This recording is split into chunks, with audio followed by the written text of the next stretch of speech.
Tignan natin to.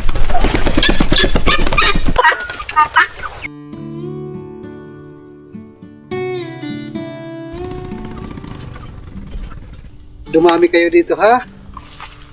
At magpayaman. Ito na mga ka-farmers.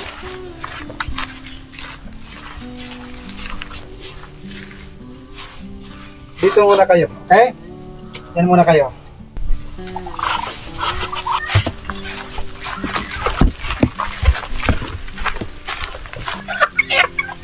Ito na yung ating mga alaga mga ka-farmers. Paparamihin natin to.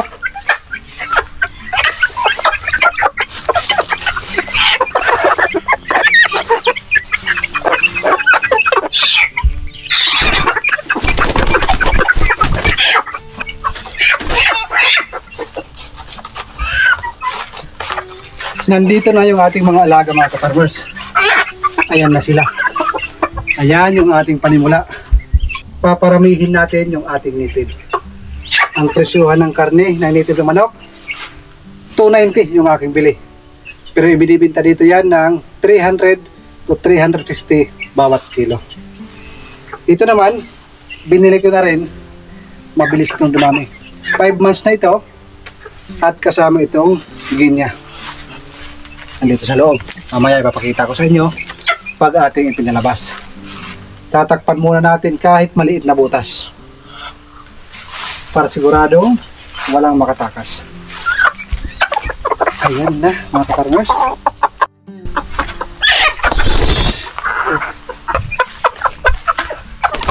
Alright. Ang saya mga ka-farmers.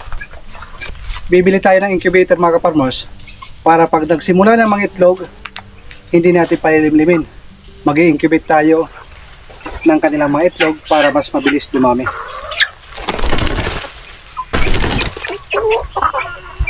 Mas malaki na ito. Ano ito? Hindi nakakalakad? Hindi na, loob lang. Medyo namanhid siguro yung paa dahil sa tali at sa travel dito.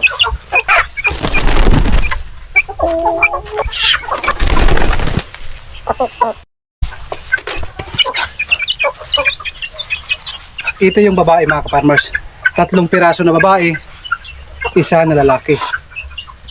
Ang plano ko dito, ihiwalay natin sa kulungan itong mga baby natin mga ka-farmers. Kasi mabilis itong dumami. Lukas pala.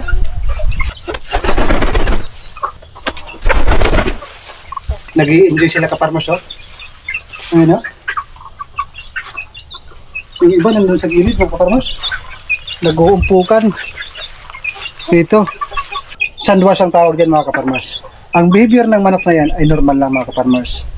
Nakakatulong yan para maitaboy nila yung kuto sa kanilang katawan.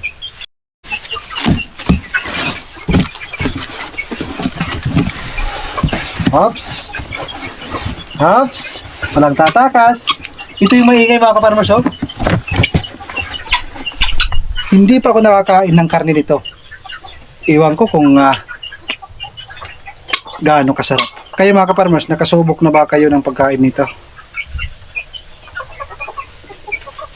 Maingay. Ito, 3 piraso ito mga ka-farmers. Ayan. Papadabihin din natin ito.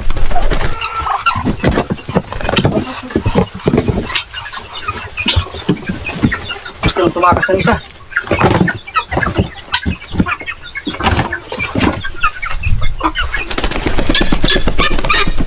Ingay. Ginya. Meron pang isa. The last but not the least. Ang isa nandito.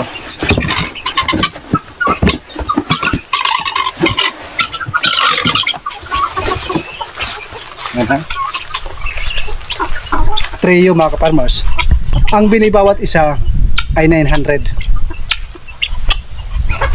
Okay. Dito naman, ang bili natin ay 170 ang bawat kilo. Doon naman sa mga manok, ang bili naman natin ay 290 ang kilo mga ka-farmers. A total of 9,700 770. Ang pinapabayaran ni sir, 9,700. But instead, binigyan ko siya ng 10,000. Dahil nga meron akong favor sa kanya, meron siyang darag, pure darag native chicken.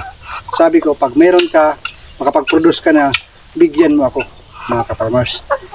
Kaya, give and take lang yan, mga ka-farmers. Sa bawat pagpupunta natin dito sa ating farm, mayroon ng reason. Mayroon na tayong pagkakaabalahan. Hindi lang sa paggagawa ng triangle house, mayroon na tayong bibigyan ng pagkain. Umaga at hapon.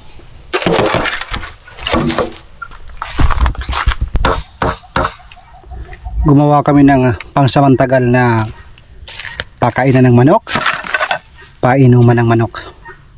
Kasama na dyan yung ating baby.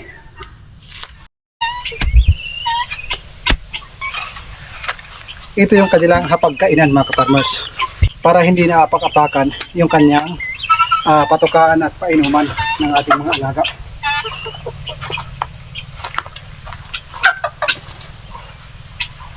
Dito sila magbubudol fights araw-araw.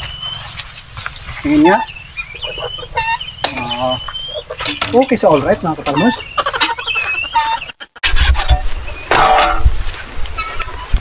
Hop, dito ka muna.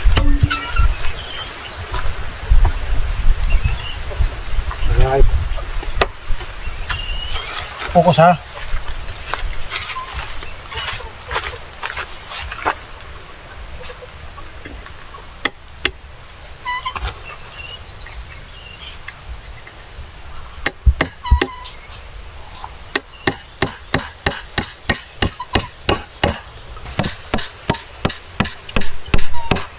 Mas mainam nga, mga ka-farmers. Kain naman.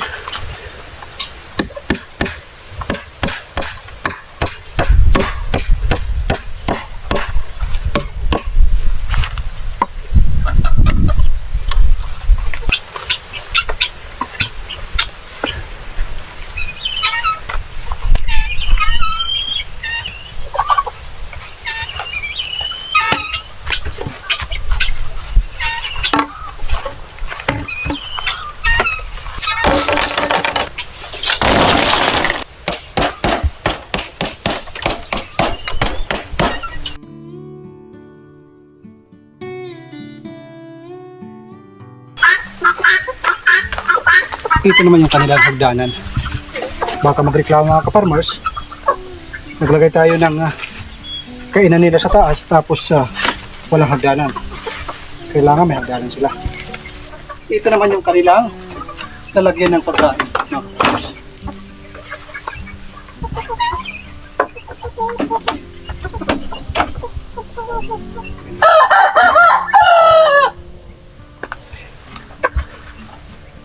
Kahit umulan, hindi mapuputikan yung kanilang kainan. Pwera na lang kung aapakan nila. Para hindi maputikan yung tubig nila at saka yung kanilang pagkain, mas mainam na nandito sila sa taas. At ngayon, magbibigay tayo ng pagkain nila. Kasi alam kong gutom na yan dahil galing sa travel. Tingnan nyo, nabihid mga ka-farmers.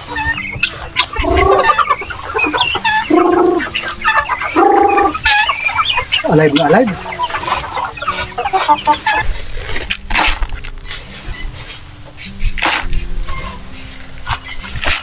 First time natin magpakain ng ating mga alaga, mga ka-farmers. Try natin haluan ng Madre de Agua. Harvest tayo. Pero ibababad muna natin yung ating feeds.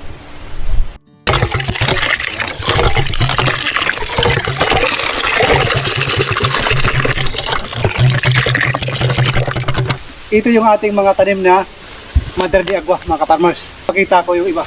Dito, marami. Yan o. Ang lalapad ng dahon, mga ka-farmers. Ang tataba. Pero ito dito, matataas na. Ito nga yung iba. Yan. Harvest tayo, mga ka-farmers.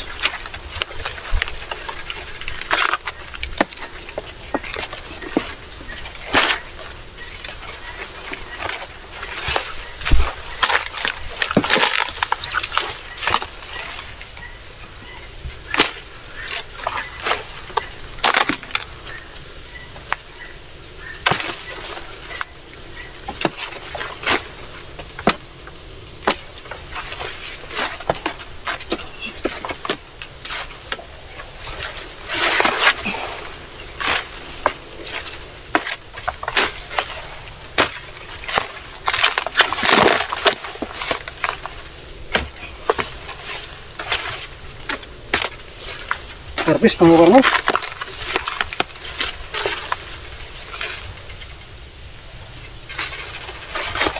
Para sa ating mga ka-farmers, kung kayo ay nasa abroad pa lang ngayon or nasa trabaho dito sa Pilipinas at plano niyong pumasok sa farming business, mas maina magpatanim na kayo ng marami. Para pagdating ng panahon, hindi kayo mahirapan. Sa mga nauna nating video, marami nagko-comment. Farmers, marami na akong Madre de Agua at mga organic na tinanim. Maganda yan mga ka-farmers, habang hindi pa nagsisimula. Yung pako mga ka-farmers, since kinakain ito ng tao at pasustansya, ihahalo din natin sa patuka ng ating mga alaga. Yun o, laki. Dito o.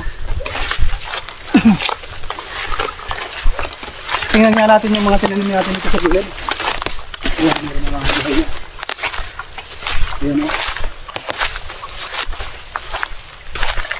Ito, mga kaparod. Ayan. Ito. Ito naman. Ito. Ito yung tinanim natin na huli. Pero dito. Ayan o. Marami yan. Ayan, mga kaparod.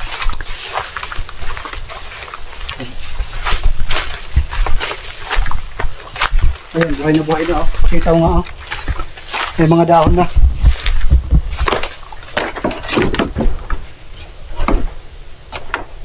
Ayan, mga dahon na mga kapatid.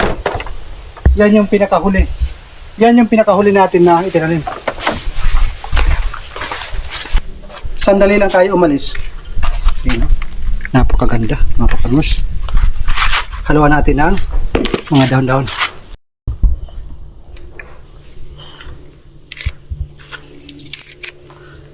Sanayin natin sa organic yung ating alaga mga ka-farmers para hindi tayo mahirapan pag wala tayong pambili ng patuka. Titingnan natin kung kakainin yung pako.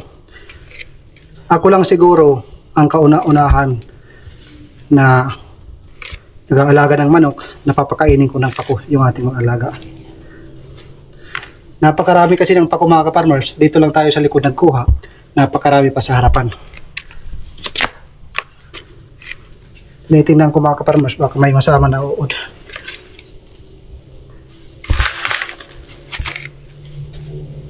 Pag kinain ito mga ka-farmers, di maganda. Dagdag na naman na ma-harvest natin dahil marami yung pako dito. Kahit doon sa gilid ng kalsada mga ka-farmers, marami.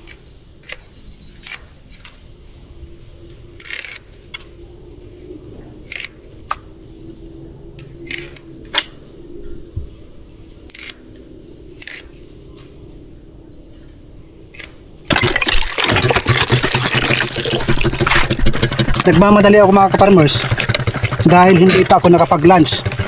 Dahil na-excite tayo sa paglagay ng ating alaga dito. Kanina nang umalis kami, mga 11 pa lang yun, nagluluto pala ng ulam. Kaso dumating yung ating mga alaga, kaya na-excite ako mga ka-farmers.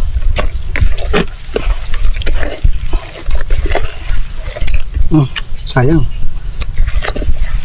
Tubig pa Brad, pasuyo.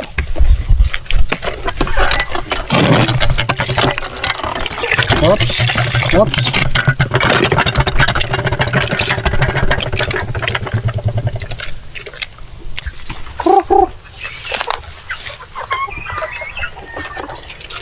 Oh, sorry. Hindi pa nila alam mga ka-farmers na yung kainan nila is nasa taas. Sorry, pasundin. Lagyan natin ng pagkain mga ka-farmers.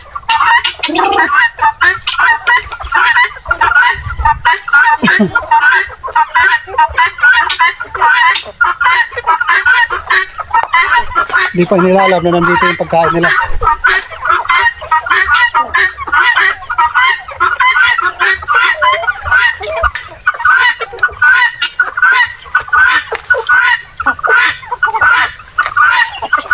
Yung pako lang muna yung ating ibinigay mga ka-farmers. Dahil yung Madre de Agua, ang gagawin ko dyan is ibibitin natin. Parang snack nila. Hindi pa nila alam mga kaparmers na nandito yung pagkain.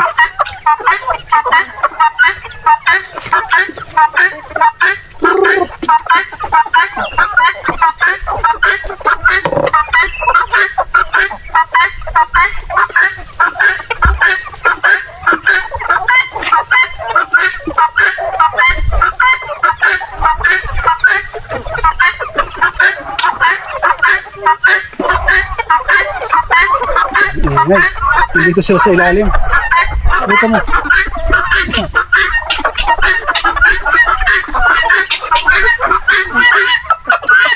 Ayan.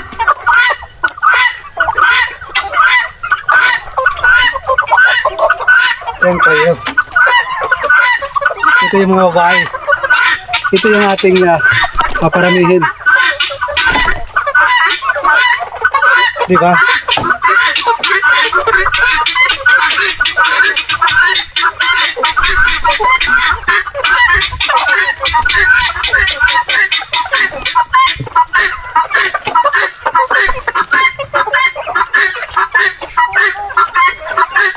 Hindi nila alam. Sorry. Itong mga bibi mga kaparmos, ihiwalay ko lang yung kanilang pagkain dahil pag makaakyat yung bibi dito, sigurado ubos ang pagkain na ito mga kaparmos. Lalakas kumain ng bibi na yan. Kaya ihiwalay natin ng kulungan yung bibi na yan mga kaparmos.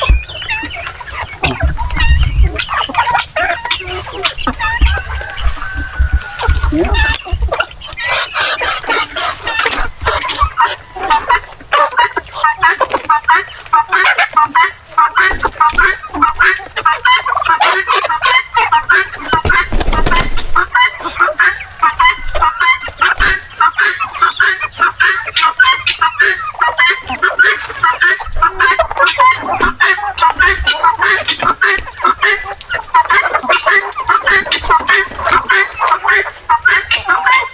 Ito yung lalagyan nila ng tubig mga kaparmos. Kasi yun.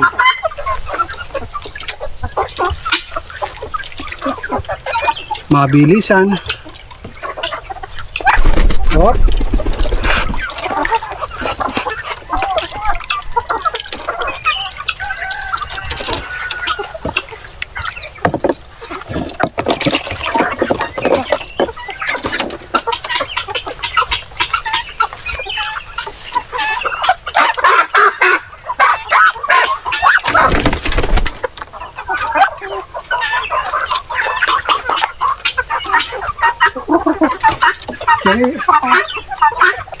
Itong tatlo na to ayaw umakyat mga kaparmers. Kulang lang yan sa pagsasanay.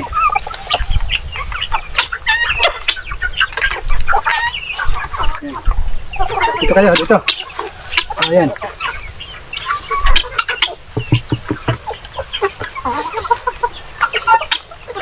Napakasarap sa pakiramdam na ayan na, pagkatapos ng ating trabaho, paggabi overnight tayo, nakikita na natin yung ating alaga.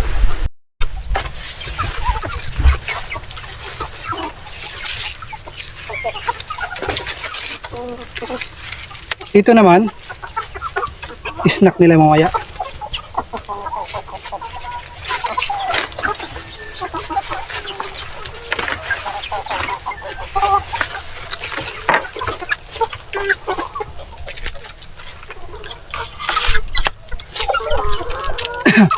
Bili tayo ng incubator para pag nagsimula na mangitlog yung mga babae, incubate ko lahat. Ang kasunod niyan, papalakin natin yung mga sisiw at magbibinta tayo ng karne ng native na manok. Kasi dito sa amin, wala akong nakikita kahit ni isa dyan sa merkado. Dyan sa merkado, wala akong nakikita kahit ni isa na nagbibinta ng native na manok yung karne.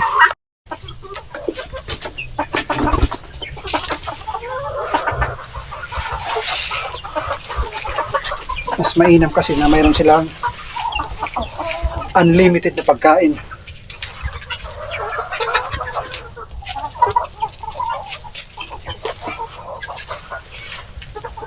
Pababa lang ng konti para maabot hanggang dito.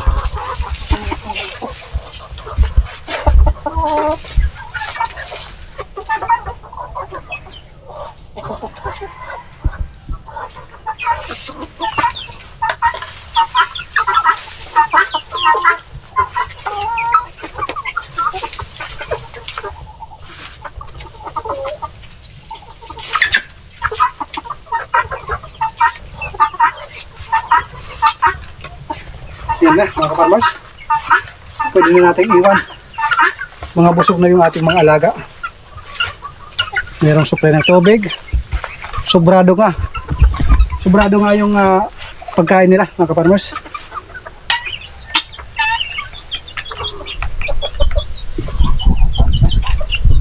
Ito na yung ating natapos na kulungan ng ating mga alagang manok, bibi at ginya.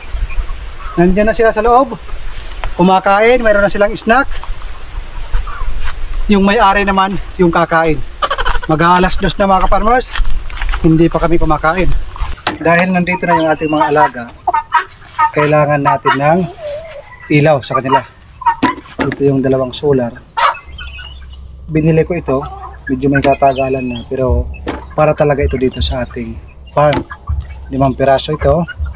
At pag dito na tayo palagi, dadagdag pa tayo. Pinag-iisipan ko mga ka-farmers, ano ba yung maganda?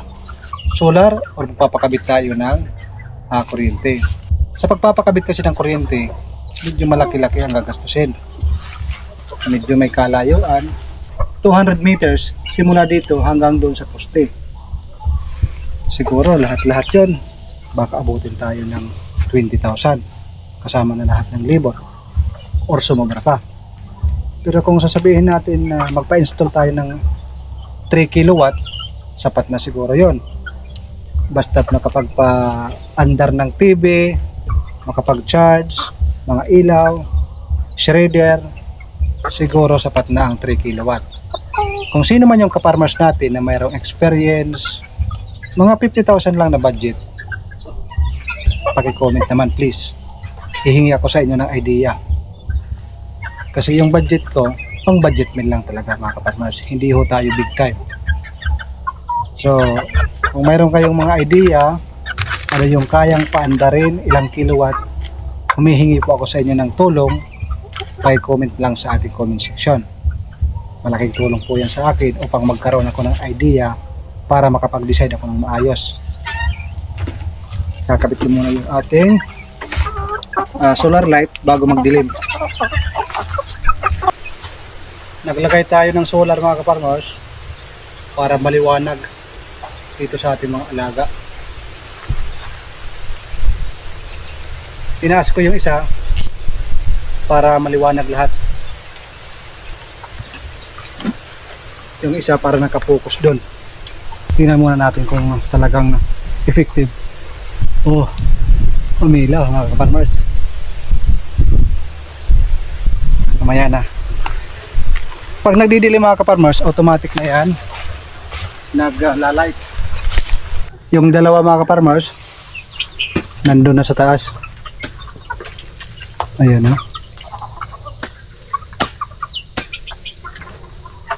Walang kabusugan. Pagkuhin mo yung ubi. Yung ubi na ano, yung munggo na ginawang ubi. Meron kaming hindi pa naman panis mga ka-farmers, hindi lang nakain. Titingnan natin kung kakainin ng ating mga alaga. Ayan, no? Munggo yan. Pinatamis. Sa ating Muscovy duck, sigurado ako, hindi yan hihindian.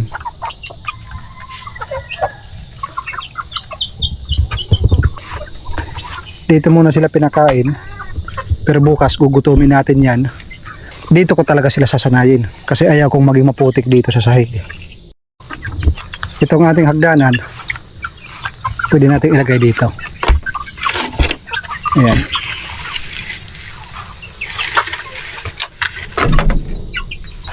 Oh, di ba?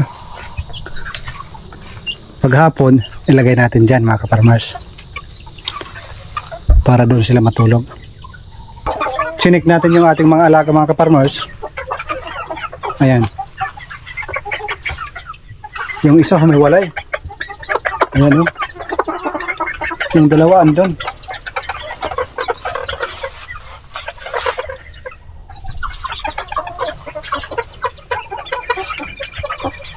Ito yung ating mga bibi, mga ka-farmers.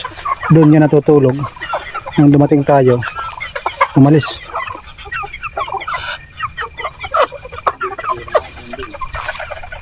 Sa araw na ito mga ka-farmers, nandito na yung ating mga alaga.